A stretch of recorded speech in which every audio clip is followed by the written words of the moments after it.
Hello, everybody. Welcome back from the break. For anybody who might not be familiar with who I am, my name is Dan Dix, and I run an independent media group based out of Vancouver called Press For Truth. And this is actually my fourth Anarchapulco experience. I've been coming to this since the very beginning. And during that time, my understandings of the philosophies of anarchism have evolved in those 4 years, but so too has the state, the system, recognized this awakening that is happening, and they are now scrambling to form a blueprint for the New World Order, a communistic blueprint. And from what I can tell, it seems like Canada is being used as the experimental grounds for this, for building this New World Order. So today I'm going to provide a few examples of how Canada is being used to build this New World Order and their vision of a secularist, communistic New World Order utopia. So if we're going to talk about the state of Canada, we need to start with the head, and that is Justin Trudeau. He's very, very different from Donald Trump in many ways. He's similar in the sense that he's really more of a celebrity than a politician. But where they differ is in being politically correct. They are polar opposites. Justin Trudeau identifies as a feminist. He's actually the largest promoter of the LGBT, LMNOQP community and the gender rights advocacy groups. And you may recall, I don't know if you heard, just a few weeks ago, the Canadian government changed the lyrics of the national anthem, and they removed the part where it says, "in all our sons command," to "in all of us command," to be more gender inclusive. So that's what we're dealing with up there. I don't know if you heard him a few days ago. Somebody at a town hall made the comment that we need to do things for mankind, and he said, "Oh, excuse me, ma'am, you should use the term people kind in order to be more gender inclusive." So that's what we're dealing with there. And they've even gone to the extent of introducing a bill called Bill C-16, which would criminalize, make it illegal for you to misuse somebody's preferred gender pronoun.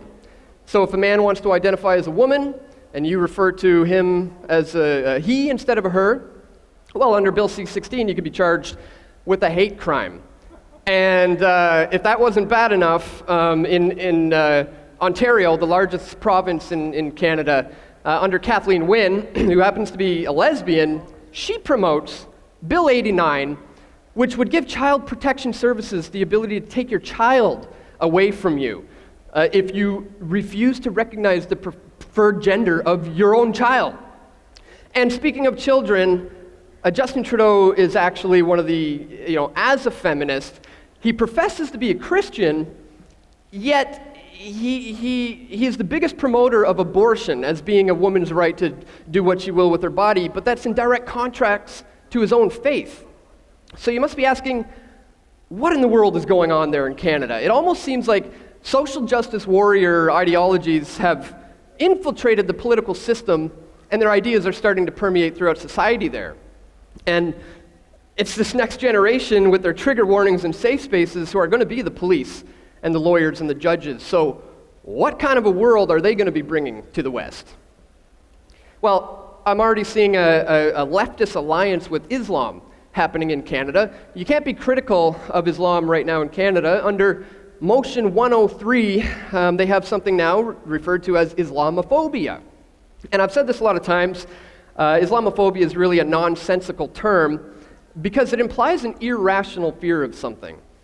But there's really nothing irrational about rejecting a culture and a religion that's at odds with our Western Christian standards and values here. So, if you're critical of Sharia law, hate crime.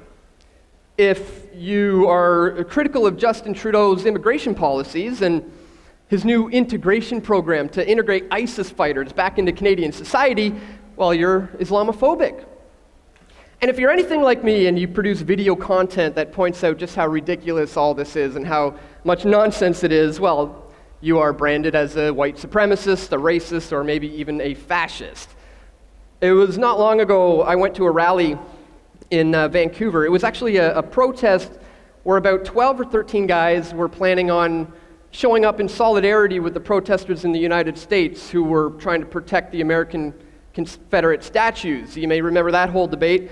Wouldn't you know it, about 4,000 counter-protesters showed up to this rally to try to drown out these guys' messages of hate. And they managed to do it in a good way, because these guys didn't show up, and it turned into a huge leftist alliance with Islam type of rally. And at one point I got there, and there was a native lady on the stage giving a speech, and she started to talk about how it was the white man who destroyed her people. And she literally said, quote, "The white man raped my entire family and is solely responsible for the destruction of my people." And I made the comment, and I just said, I thought this was an anti-racist rally. And all of a sudden, a friend of mine reiterated my statements, echoed what I said. All of a sudden, we were surrounded. They all started pointing their fingers and saying, "Nazis go home, racists go home," because we dared to point out the hypocrisy in their ideology on the left. But it's not just the left. I think this is a false left-right paradigm that we have to be aware of here, because democracy is really just an insidious form of communism. And that's not going to change. And democratic states run counter to human nature. So we got to ask, how are we going to move forward here, changing the world to make it a better place? And I think it's really important to understand the past when trying to figure out what's going on in the present. So I want to read to you a quote that I found from the famed author, historian, Alexander Solzhenitsyn. He was a survivor of communism. And this is what he had to say. "As a survivor of the communist Holocaust, I'm horrified to witness how my beloved America, my adopted country, is gradually being transformed into a secularist and atheistic utopia, where communist ideals are glorified and promoted, while Judeo-Christian values and morality are ridiculed and increasingly eradicated from public and social consciousness of our nation. Under the decades-long assault and militant radicalism of many so-called liberal and progressive elites, God has been progressively erased from our public and educational institutions, to be replaced with all manner of delusion, perversion, corruption, violence, decadence, and insanity. It's no coincidence that as Marxist ideologies and secularist principles engulf the culture and pervert mainstream thinking, individual freedoms and liberties are rapidly disappearing. As a consequence, Americans feel increasingly more powerless and subjugated by some of the most radical and hypocritical, least democratic, and characterless individuals our society has ever produced. Those of us who have experienced and witnessed firsthand the atrocities and the terror of communism understand fully well why such evil takes root and how it grows and deceives, and the kind of hell it will ultimately unleash on the innocent and the faithful. Godlessness is always the first step towards tyranny and oppression. More than half a century ago, while I was still a child, I recall hearing a number of older people offer the following explanation for the great disasters that had befallen Russia. Men have forgotten God. That's why all this has happened. Since then, I've spent well nigh 50 years working on the history of our revolution, and in the process, I've read hundreds of books, collected hundreds of personal testimonies, and have already contributed 8 volumes of my own towards the effort of clearing away the rubble left by that upheaval. But if I were to ask today to formulate as consciously as possible the main cause of the ruinous revolution that swallowed up some 60 million of our people, I could not put it more accurately than to repeat, men have forgotten God. That's why all this has happened. And I read that to you today, not to preach in any means, but I merely want to point out the fact that governments have conditioned us into a philosophical, materialist society that is devoid of any kind of religious truth. It doesn't even enter the debate, even though it's as real and serious as science and history itself. So I think we really need to consider who is it that inspires us when we want to change the world. Because whether we like this or not, everybody here has an archetypal type of hero to which you look up to. And you may emulate that person in behavior, probably on a subconscious level. For a lot of people in this room, it could be somebody like a Murray Rothbard, or a Ludwig von Mises, or Ron Paul, or Jeff Berwick, and that's great. For guys like Trudeau and Trump, it's probably like Hitler or Lucifer or something like that, I don't know. But for some people, and maybe even some of the people in this room, despite the ridicule they may get, when you emulate behavior, some people may follow the teachings of Christ. And if you happen to find yourself in that camp, I would say congratulations, because that means you're being truthful to yourself, your friends, your family, and your community. And I said it's not my intention to preach here today, obviously, but I am going to bring up the big bad B word, and amongst some anyways, and no, I'm not talking about Bilderberg, I am talking about the Bible, but I wanted to present something to you that presented itself to me when I opened myself up to it. Just in doing research for this talk, I came across that Alexander Solzhenitsyn quote, and he's talking about the revolution, communism, how it plays in with God. And I literally just cracked open the Bible, I looked down, I started reading, and this is what it said. Avoid foolish and ignorant disputes, knowing that they generate strife. And a servant of the Lord must not quarrel, but be gentle to all, able to teach, patient, in humility, correcting those who are in opposition to God. Perhaps will grant them repentance, so that they may know the truth, and they may come to their senses and escape the snares of the devil, having been taken captive by him to do his will. But know this, that in the last days perilous times will come.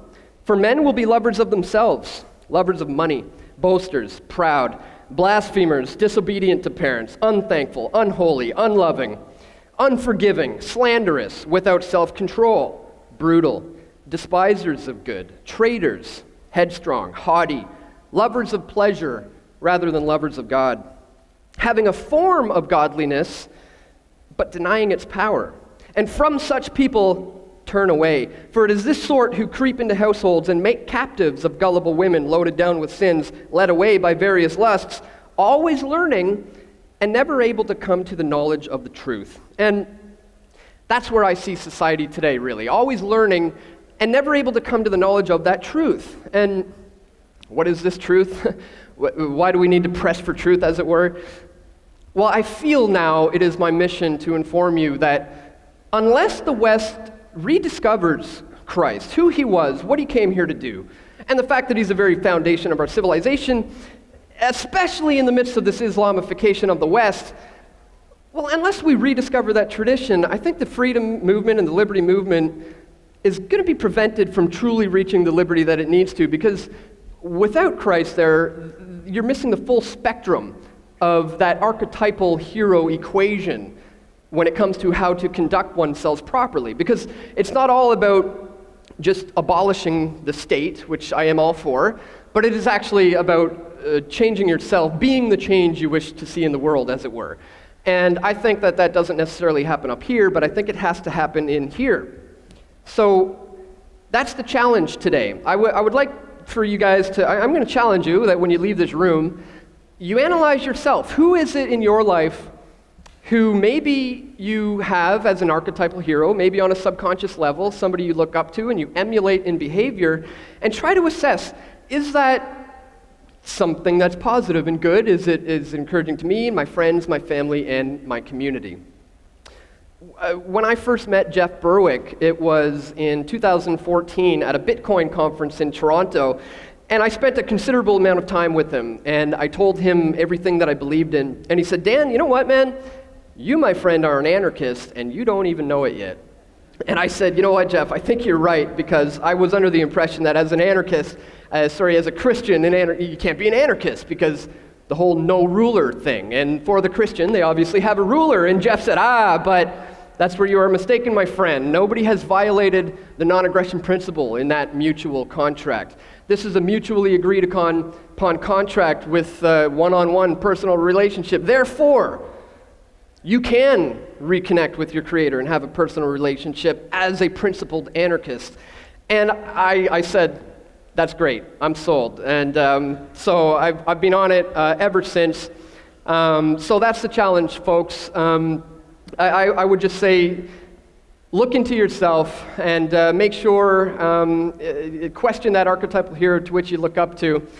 And hopefully, if we do that, we can start building this place towards something that's not going to represent Canada and the example that they are now trying to set for the world, but we can actually start to slow that process down and maybe even stop it one day. So I certainly intend to continue to press for truth, as it were, and I hope you guys will join me. Thank you.